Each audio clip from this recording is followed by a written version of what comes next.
말씀 보겠습니다. 이사야 26장 3절 말씀입니다. 구약의 995쪽쯤에 있습니다. 이사야 26장 3절 한 절 말씀 함께 합독으로 읽겠습니다. 주께서 심지가 견고한 자를 평강하도록 지키시리니 이는 그가 주를 신뢰함이니이다. 아멘. 오늘 제목은 심지가 견고한 자라는 제목입니다. 심지라는 말이 한자 표현으로 되면 세 가지 정도가 있습니다. 하나는 양초나 무슨 그 속에가 힘이 박혀서 이렇게 들어있는 그걸 심지라 이렇게 얘기하고, 또 사람에게 표현했을 때는 마음속에 품은 뜻이라고 하기도 하고, 또 사람에게 표현할 때는 마음의 봄바탕이라고 하기도 합니다. 그래서 심지가 견고해야 된다.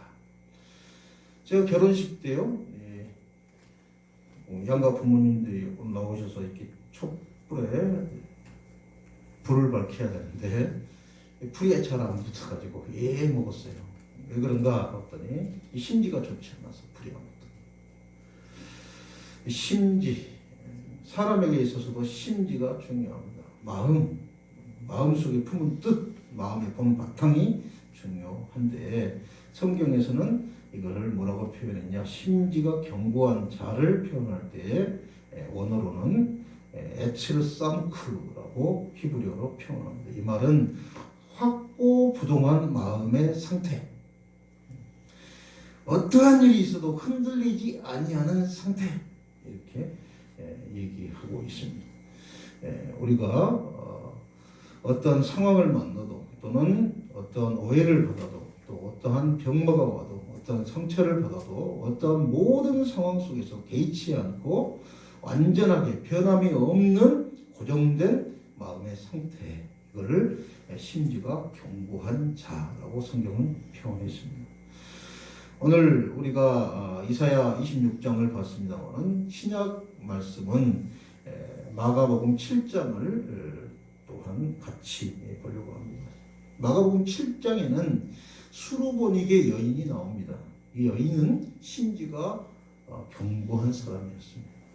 자기 딸의 귀신 들린 것을 낫게 하기 위해서 예수님 앞에 나와서 결국 어떠한 시련이 있어도, 어떠한 상황이 벌어졌어도 그 딸의 귀신이 따라가게 하는 일을 결국 이루어냈습니다. 예수님께 칭찬까지 하게 되었습니다. 그러나 그 과정은 굉장히 힘들었습니다. 우리 모두는 이 시간 반드시 심지가 견고한 사람들이 되어야 될 줄로 믿습니다. 심지가 견고한 사람은 어떤 사람이냐? 영원한 반석이신 주님을 신뢰하는 신앙을 가진 사람. 무엇을 신뢰해야 되냐? 오늘 본문 말씀 이사야 26장 4절 말씀에 너희는 여호와를 영원히 신뢰하라. 주 여호와는 영원한 반석이시로다.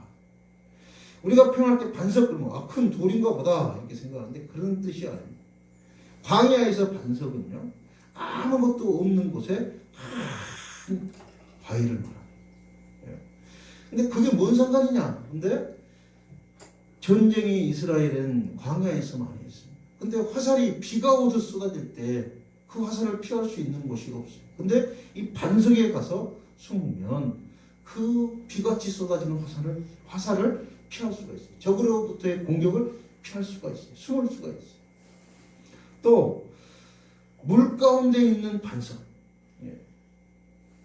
사람들이요, 풍파를 만나고 풍랑을 만날 때 그 견고한 반석에 피신을 하면 삽니다.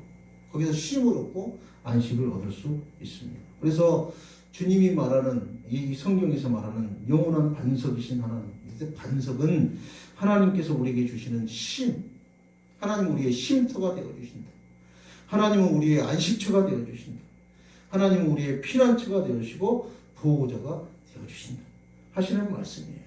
그래서 영원하신 반석이신 하나님을 신뢰해야 된다. 하나님이 나를 보호하신다, 나를 도우신다, 이걸 믿어야 된다. 그 믿는 사람들은 심지가 굳어진다. 견고해진다. 하나님은요 늘 한결같으십니다. 변함이 없으십니다. 그래서 회전하는 그림자도 없으시다라고 표현하고 있습니다. 이스라엘 백성들은요 늘 그 하나님 앞에 서 있었어요. 변하지 않으신 하나님, 변치 않고 한결같이 보호하시고 인도하시는 그 하나님 앞에 서 있었음에도 불구하고 이스라엘 백성들은 늘 상황들을 만나고 환경들을 만나면 불신앙이 튀어나오고 불평이 튀어나오고 원망이 튀어나왔습니다. 결국 그래서 하나님이 주시는 보호를 받지 못하고 하나님 주시는 안식을 받지 못하고 하나님 주시는 쉼을 받지 못했습니다. 그러나 심지가 견고한 사람들은 하나님이 주시는 그 은혜들을 다 받아 누렸습니다. 이스라엘 백성들이 광야에서 다 죽었습니다. 그리고 그 2세대가 가나안 땅에 들어갔습니다. 그런데 1세대 중에서도 여호수아와 갈렙은 심지가 견고한 사람들이었습니다. 그래서 그들은 가나안 땅에 직접 들어갈 수 있었습니다. 성경에 나오는 요셉 같은 사람도 심지가 굳은 사람, 심지가 견고한 사람이었습니다. 어떠한 혼란과 어떠한 형편 속에서 요셉만큼 어려움 겪은 사람도 드물 정도로 많은 어려움을 겪습니다. 집안에서부터 형제간에 또 안정적으로 일을 시작해서 노예기를 하지만 인정받게 되었을 때 그 집에서 감옥에서 수없이 많은 어려움을 겪지만 심지가 견고하였기 때문에 흔들림 없이 하나님께서 세우시는 복을 받습니다. 다니엘도 그렇습니다. 모세도 그렇습니다. 다윗도 그렇습니다. 욥도 그렇습니다. 욥 같은 사람은 이루 말할 수가 없었습니다. 태풍에 한 번에 10자녀를 잃고 재산을 다 잃고 건강까지 다 잃고 사람들은 자기를 조롱하고 꼬마 피집 여종이 와서 손가락질하고 할 정도의 고통 가운데 있었음에도 불구하고 어떠한 상황 속에서도 심지가 견고해서 흔들리지 아니했습니다. 그래서 회복의 역사, 나중에는 욥 같은 사람은 하나님께서 갑절의 역사를 주셨어요. 그리고 모년의 역사를 줬어요. 모년이 뭘까요? 모년. 저는 여러분들이 다 모년의 역사가 있기를 위해서 기도합니다. 모년의 복이 있기를 기도합니다. 이 모년이란 말은 뭐냐면 나이를 먹고 늙어가면 늙어갈수록 복이 있다. 되게 사람들은요 나이를 먹고 늙어갈수록 점점점 못해가는 것이 우리 인생. 그런데 욥은 그렇지 않았어요. 모년의 복이 있었다. 저와 여러분에게 이런 복이 있기를 축복합니다. 심지가 견고한 사람들은 믿음의 승리자가 되었더라. 국민일보 칼럼에 보면 구호 현장에서 만난 하나님이라는 칼럼이 있습니다. 이 칼럼을 쓴 사람이 긴급구호팀의 한비아라고 하는 젊은 여성분이 쓴 체험 오지에 가서 경험한 오지에서 땀과 눈물로 체험한 하나님을 체험한 그런 이야기를 써놓은 것입니다. 한 번은 에이즈가 창궐 하고 가뭄으로 고생하고 있는 아프리카 잠비아 지역에 갔는데 그곳에 다 쓰러져가는 벽에 십자가가 그려져 있었어요. 그 십자가 옆에는 수없이 많은 성경 구절이 적혀 있었어요. 그리고 거기 봤더니 다 쓰러져가는 청년 한 명이 있는데 책을 읽고 있었어요. 가까이 가서 보니까 그 책이 어떤 책이었냐면 성경책이었어요. 가만히 보니까 이 사람이 에이즈 말기 환자인 거예요. 보니까 그 지역은 창궐에서 있으니까. 가까이 가서요 물어봤습니다. 물어봤더니 자기 이렇게 된 상황을 이야기합니다. 자기가 오토바이 사고가 났는데 자기는 사실은 교사였는데 교통사고 오토바이 사고로 병원에 가서 수혈을 잘못 받아가지고 에이즈가 걸렸다는 거예요. 그랬는데 지금 나는 힘들지 않습니다. 하나님은 어떠한 상황 속에서도 우리를 사랑하십니다. 그래서 한비아가 물어봐서 지금 성경을 어디를 읽고 있습니까? 욥기서를 읽고 있습니다. 하나님께서 왜 내게 이런 일을 주셨는지, 애질을 걸리게 하셨는지 내가 그걸 알고 싶어서 지금 욥 기사를 읽고 있습니다. 그러면서 이분이 그렇게 얘기합니다. 분명한 것은 고통도 사랑이라. 고통도 사랑이라는 다른 이름으로 내게 다가옵니다. 하나님은 나를 사랑합니다. 그랬더니 한비가 물어봅니다. 하나님이 원망스럽지 않습니까? 그랬더니 이 청년이 그렇게 얘기합니다. 원망이요? 아니요. 하나님은 언제나 우리에게 제일 좋은 것을 주십니다. 지금은 솔직히 잘 모르겠습니다. 그러나 하나님이 내게 왜 이렇게 하셨는지 나중에 저는 알게 될 겁니다. 그래서 지금 저는 감사합니다. 그렇게 말합니다. 그래서 그 뒤에 자기가 돌아오면서 그런 생각이 있다는 거예요. 하나님은 우리에게 언제나 제일 좋은 걸 주신다. 그 말씀을 듣고 돌아오는 길에 하나님께 기도했던 내 상황 속에서 내가 하나님 앞에 감사할 수 있게 되기를. 우리는요 하나님을 신뢰해야 돼요. 상황을 쳐다보는 것이 아니고 하나님을 쳐다보면서 하나님을 신뢰해야 돼요. 우리의 반석 되시는 하나님을 신뢰해야 됩니다. 그럴 때에 우리는 승리하게 되는 줄로 믿습니다. 우리의 심지가 주님을 바라보면서 견고해야 된다. 심지가 견고한 사람은 어떤 사람이냐? 주님을 믿고 의지하고 장애물을 극복해내는 사람들. 넘어지는 사람들이 아니고 장애물을 극복하는 사람들이다. 마가복음 7장 25절 말씀에 보면 이 여인 25절에 이에 더러운 귀신 들린 어린 딸을 둔 한 여자가 예수의 소문을 듣고 곧 와서 그 발 아래 엎드리니 라고 되어 있습니다. 이 여인은요 예수님의 소문을 들었습니다. 그리고 곧 즉시로 예수님께 왔습니다. 그리고 그 발 아래 엎드려서 자기 딸의 낫기를 구했습니다. 그런데요 이때부터 문제가 생깁니다. 그 여인은 약점이 많은 여인이었습니다.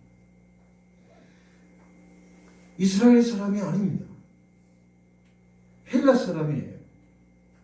그냥 헬라 사람도 아니고 수르보니게 쪽 사람입니다. 첫 번째 난관, 이스라엘 백성들이 상종도 안 하는 이방 여자였습니다. 이방인이었습니다. 그리고 또 하나는 그때 당시에는 숫자로도 세지 않은 여인이었습니다. 여자는요, 여자와 아이들은 사람 취급을 안 했어요. 숫자도 세지 않았어요. 그런 여인이었습니다. 여인의 약점을 갖고 있었습니다. 그리고 또 하나는 자기 딸이 귀신 들렸다는 약점을 갖고 있었습니다. 누구 앞에 가서 무슨 얘기를 못해. 그런 약점을 가졌습니다. 심적으로 이런 약점을 가진 여인이었습니다. 그럼에도 용기를 내서 예수님 앞에 나왔습니다. 그런데 두 번째 시련이 다가옵니다.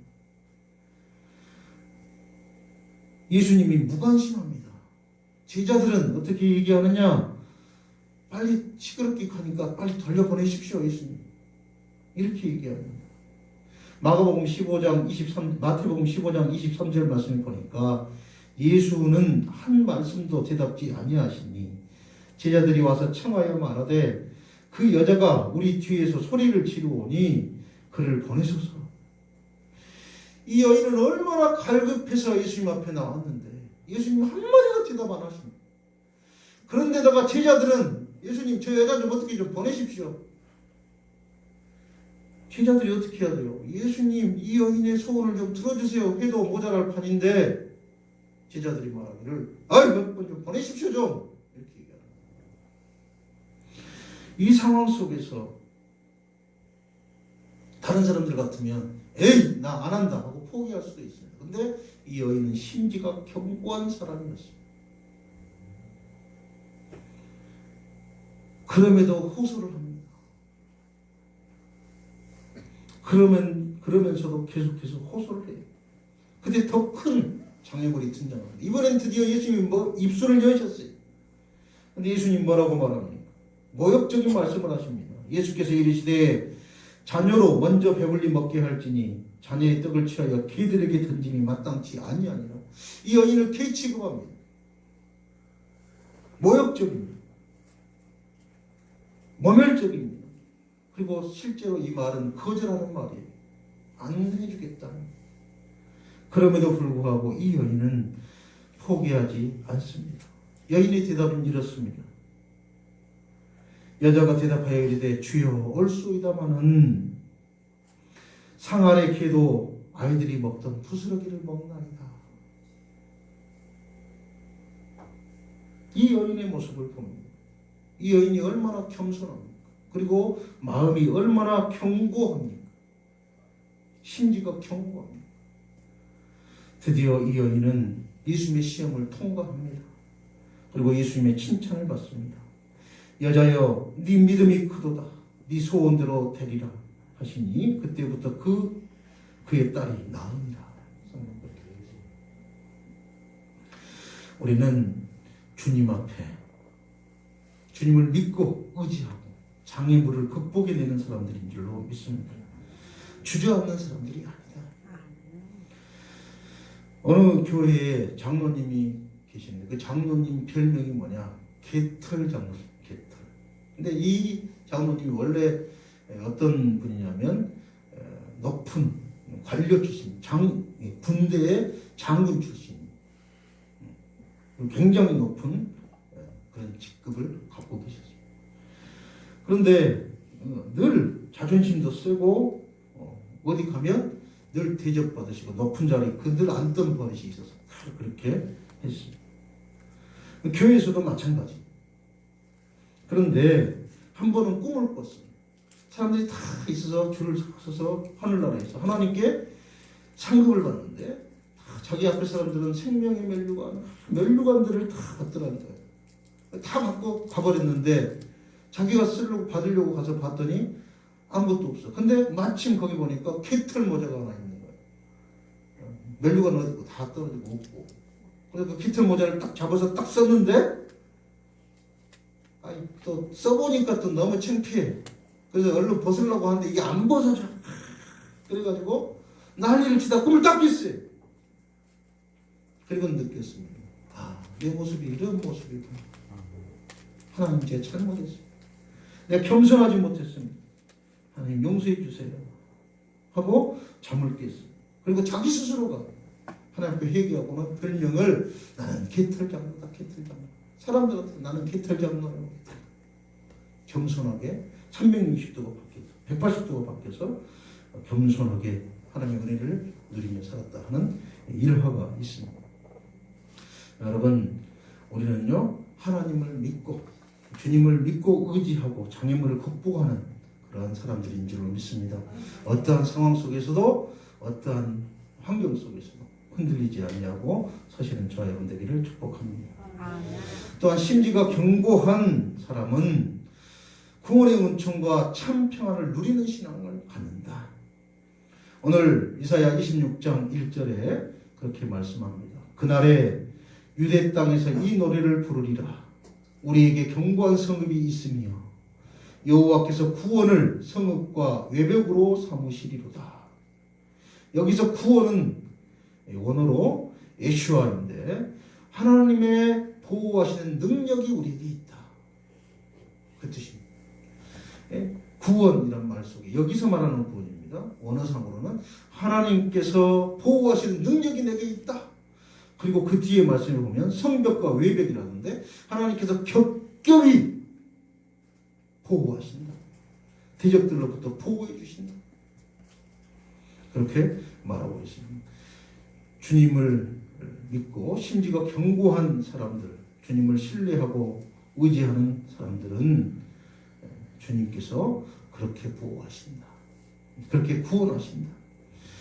오늘 읽은 말씀, 오늘 읽은 본문 말씀 3절에 주께서 심지가 견고한 자를 평강하고 평강하도록 지키시리니 이는 그가 주를 신뢰하였음이니이다. 평강하고 평강하도록 이 말은 히브리어로 샬롬, 샬롬. 그 말은 뭐냐? 온전히 부족함이 없는 상태의 평안. 샬롬. 저와 여러분에게 부족함이 없는 샬롬이 오기를 축복합니다. 다 건강해. 또 돈도 많아. 뭐 문제될 게 한 개도 없어. 근데 자녀 얘기만 하면 힘들고 괴로워. 그거는 아픔이에요. 그렇기 때문에 평안하지 않아요. 다른 모든 조건들이 좋아도 그거 하나 때문에 내 속에 평강이 없습니다. 평화가 없어요. 근데 주님은 그걸 해결해 주세요. 수리보니게 여인이 자기 딸 문제 때문에 다 다른 건 다 괜찮아도 그거 하나 때문에 힘들고 괴로워. 그 평안이 깨진 거예요. 그런데 주님 앞에 나와서 심지어 견고한 사람 그걸 받아 누리게 되고 평강을 얻게 되는 줄로 믿습니다. 자, 여러분 우리 속에 한 가지 해결돼야 될 큰 문제가 해결되기를 축복하고 진정한 평강이 주님 안에서 우리에게 오기를 축복합니다. 인도의 날라마람이라는 곳에 작은 교회가 있었어요. 이 교회에 선교사님이 계셨는데 하루는 예배를 인도하고 있었어요. 사람들이 다 들어와서 먼저 자리 잡고 예배를 시작하려고 할 쯤에 한 여인이 들어왔어요. 이분이 옷이 너무 남루해. 그리고 옷에서 몸에서 냄새가 나요. 어느 정도로 심하게 났냐? 예배가 방해될 정도로 심하게 났어요. 사람들이 술렁이다가 어쨌든지 예배가 시작돼서 예배를 마치고 다 나갔어요. 이 선교사님이 그 여인을 붙들었어요. 그리고는 물어봅니다. 아이고 예배 오시는데 왜 이렇게 이런 차림으로 오셨습니까? 다른 옷 입고 오시면 안 됩니까? 그랬어요. 그랬더니 이 여인이 대답이 이겁니다. 내가 갖고 있는 제일 좋은 옷입니다. 그러니까 선교사님이 불쌍한 거예요. 아이고 어쩌다가 당신 정말 가난하시군요. 제가 어떻게 도와드릴까요? 그랬어요. 그랬더니 이 여인이 괜찮다고 얘기해요. 사실은 내가 부자입니다. 내 돈도 많고 보석도 많고 옷도 많았는데 동네에 유력자가 권력자가 내 걸 다 빼앗아가면서 그렇게 말했습니다. 네가 예수를 버리고 오면 내가 이 모든 네 것을 돌려주겠다. 그러나 네가 예수를 버리지 않으면 난 이것을 내게 주지 않겠다 하고 빼앗아갔습니다. 그런데 나는 괜찮습니다. 그래서 선교사님이 그럽니다. 아니 다시 옛날로 돌아가고 싶은 마음 없습니까? 그렇게 좋게 살 때로 돌아가고 싶지 않습니까? 그랬더니 이렇게 얘기해요. 내가 가졌던 것보다 예수님이 훨씬 좋습니다. 나는 지금 이래도 마음에 평안이 있습니다. 예수님께서 나를 위해서 돌아가시고 다시 부활하신 그 예수님이 나와 함께하고 계셔서 나는 늘 평안합니다. 여러분 우리 환경이 우리를 지배하지 않도록 해야 됩니다. 주님을 붙잡고 주님 안에서 주님이 주시는 참 평안을 누리시는 저 여러분 되기를 축원합니다. 그러기 위해서 우리는 심지가 견고한 자들이 되어야 됩니다. 오늘 이 시간도 우리들의 마음이 주님을 향하기를 다시 한번 축원합니다. 기도하겠습니다.